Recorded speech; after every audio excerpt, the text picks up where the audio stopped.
Nah terus ada, ini kan tadi ada kondisi kebutuhan tenaga itu ya. Terus yuk gampang lulus kan ora? Sama sekali. Pokoknya dari ngono ya wes, nek nggak lulus ya sudah gitu. Enggak. Ini aja ya, kemarin di lalanya saya nggak lulus ujian ujian lisan ya. Ya udah cuma 1 kali kesempatan besok Januari. Kalau ini nggak lulus, goodbye 3 tahun buat apa gitu. Ora lah, moga-moga insyaallah. Nggak tahu lah, tapi kan tetap aja ya Mas ya. Artinya kan nggak ada terus, wah ini ada gini nih kondisi butuh ini ya wis lah diturunkan sidik, standarnya nggak juga ya? Nggak ada kayak gitu, nggak ada toleransi kayak untuk nilai itu kalau di Jerman. Iya. Kalau di kuliah gimana Mas? Ada kayak gitu-gitu nggak? Enggak juga sih, maksudku aku juga nggak pernah merasakan terus, jadi ya aku pernah mengalami terus ujiannya gagal ngambil lagi di semester depan itu, ya sama standarnya sama juga. Artinya ya memang kalau tidak memenuhi standar ya sudah tidak bisa dipaksakan untuk lulus gitu loh. Artinya kadang kan juga mungkin orang sana itu kadang juga gampang tuh pindah jurusan itu.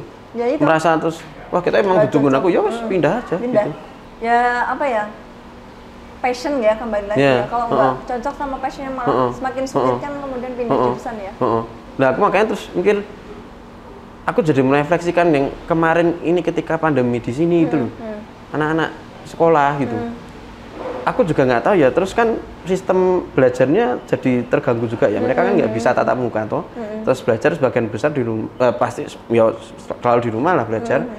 Terus ya pengajarnya guru tapi kan paling hanya mungkin seminggu ketemu berapa kali gitu.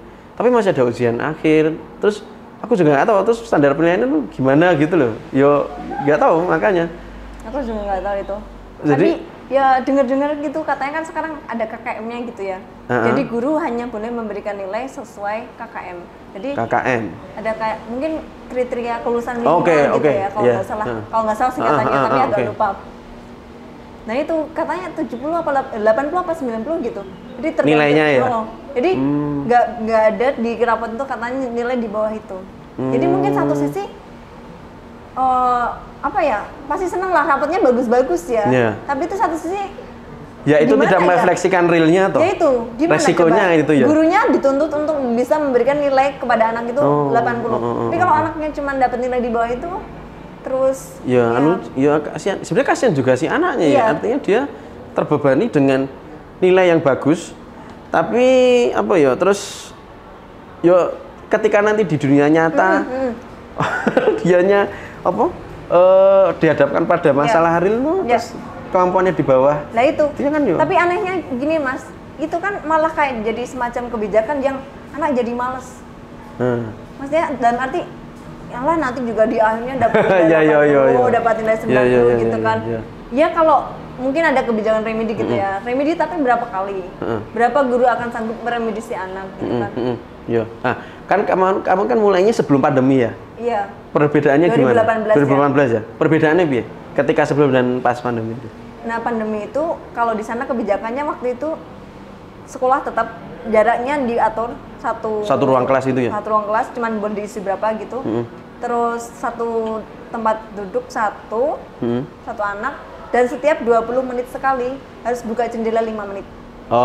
Jadi ada sirkulasi udara. Karena kan kalau dari risetnya mereka itu yang virus ini menyebar banyak di ruangan tertutup.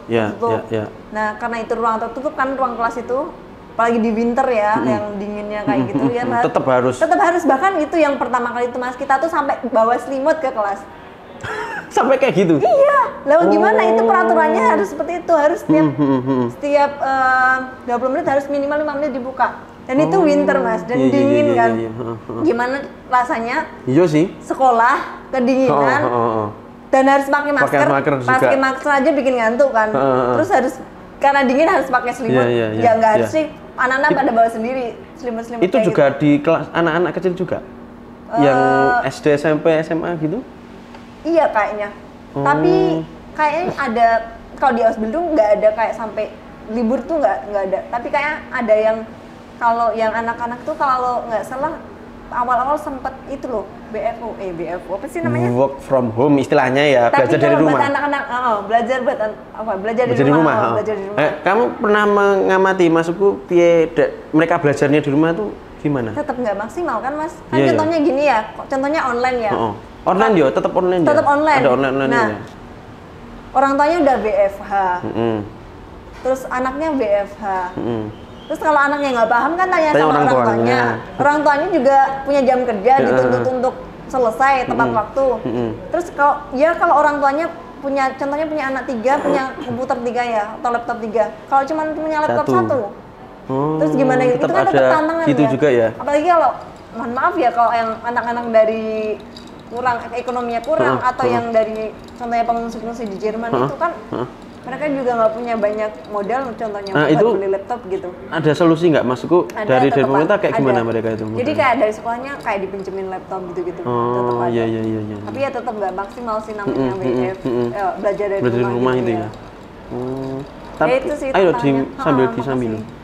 Ya menarik ya soalnya memang aku yang memang kemarin agak resahkan, aku juga punya adik itu, dia masih kelas 5. Terus ya berarti kan pas pandemi isi kelas 4, sekarang udah kelas 5 mau naik kelas 6 kan. Ya. Berarti kan hampir 2 tahun loh, hampir 2 tahun loh ini kan mengalami proses pendidikan seperti itu. Artinya aku membayangkan ada satu fase berapa generasi yang dia dalam 2 tahun itu tidak mendapatkan asupan pendidikan yang optimal gitu. Terus aku nggak tahu penilaiannya terus gimana ya. Nanti kayak tadi itu misalnya tetap ada angka 7, 8, 9 atau di Jerman lagi 1, 2, 3. 1, 2, 3, 1,5, 1, 7, 1,5 rano. 1, 3, 1, 7 sama 2. Ya? 1,5 nggak ada dong. Masa? Kan A plus apa tuh? A+, 0, kayaknya 1,5 nggak ada kayaknya. Aku nggak pernah lihat yang 1. Oh nggak ada. 1,3 ada setahu. Oh no itu 1,3, 1,7 yang ada 1,5. Soalnya di tengah-tengah. Jadi kan bingung toh antara B+ sama amin kan gaduh. Nah itu terus kembali ke adikku tadi ya. Terus jadi ada sekian generasi katakanlah dari SD sampai mungkin SMA kelas 1 gitu kan. Yang mereka dalam ya praktis 2 tahun lah menurutku ya 2 tahun ini mereka tidak mendapatkan asupan pendidikan yang optimal, terus standar penilaiannya mungkin diturunkan misalnya, aku nggak tahu. Itu eksesnya realnya di kehidupan nyata kayak gimana? Itu mungkin baru bisa kita rasakan sekian tahun loh, mungkin 5-10 tahun loh, gitu. Apalagi kalau mereka pada fase pendidikan dasar, misalnya yang ketika kelas 4-5 itu apa tau pelajarannya perkalian apa ya pembagian akar dan sebagainya itu kalau mereka tidak kuasai secara full gitu, dan itu sangat bergantung pada orang tuanya toh kira-kira ngajari piye gitu kan. Dan tapi ternyata kamu cerita tadi di Jerman juga ada kondisi seperti itu ya, artinya ya itu problem yang anu juga sama gitu. Iya, makanya kan mungkin terjadi seluruh dunia ya. Maksudnya apa ya ora dibiake gitu loh kadang. Maksudku kan anak-anak kan memang dalam kondisi ini mereka tidak bisa main ketemu temannya, nggak bisa ketemu gurunya, nggak bisa belajar, tapi paling nggak kan tetap ada aktivitas belajarnya gitu loh. Bukan perkara nilainya, tapi belajarnya gitu. Jadi bahwa si anak itu ketika pandemi ya tetap sinau gitu kan. Cuman ya aku nggak tahu sih, mungkin juga ada pertimbangan apa sehingga tetap proses ujian dan sebagainya tetap dilakukan gitu kan. Bahkan kemarin terakhir kan yang anak-anak sekolah itu disuruh asesmen berbasis komputer atau apa gitu, kompetensi komputer gitu. Kan itu kan sangat bergantung pada dua orang komputer gitu kan. Betul. Yo tetap faktanya walaupun si adikku sekolahnya di daerah tengah kota gitu tapi kan tidak semuanya merata. Tetap ada kayak yang begitulah keasarannya gitu. Aneh juga sih. Yang paling berat mungkin ini aspek psikologisnya. Iya, kemarin itu ada penelitian di Hamburg kalau nggak salah, yang bikin Hamburg. Jadi di mana anak-anak Jerman selama pandemi ternyata tingkat depresinya meningkat.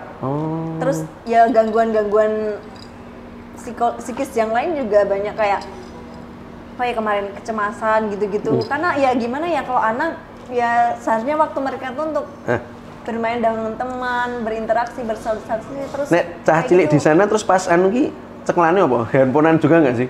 Aku nggak begitu sama yo. Sama.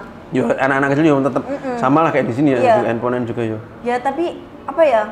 Mungkin tergantung kembali lagi pada orang tua ya kalau kayak gitu ya. Ketegasannya, kedisiplinannya. Kan sebenarnya kan kayak di Jerman sendiri pegang-pegang HP itu anak-anak masih mungkin di atas 7 tahun atau berapa ya. Tapi kalau di Indonesia kan lebih rendah lagi udah pada pegang HP ya, mungkin 3 tahun mungkin udah, ya. 4 tahun udah dikasih HP. Tapi kalau di sana ya tetap kayak orang tuanya tegas juga sih.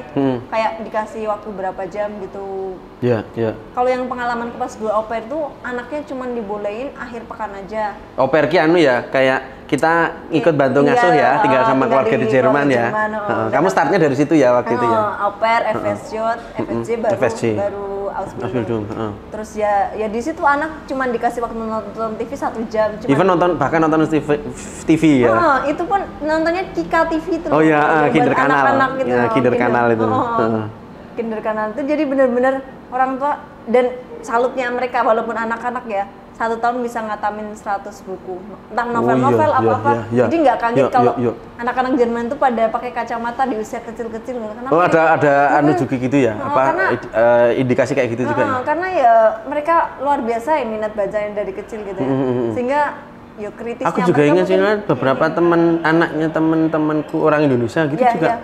Mereka biasanya weekend ke perpustakaan kota gitu pinjam pinjam film juga ada, terus pinjam apa, tapi rutin mereka mengunjungi itu gitu. Tapi berarti kalau perpus ya nggak buka ya pas pandemi itu? Ada beberapa waktu kayaknya yang tutup, tapi kayaknya akhir-akhir ini kalau udah ada syarat yang itu Genesen atau geimpf gitu-gitu. Pokoknya sudah pernah vaksin atau sudah pernah positif gitu ya. Kayaknya udah mulai bisa lagi lah.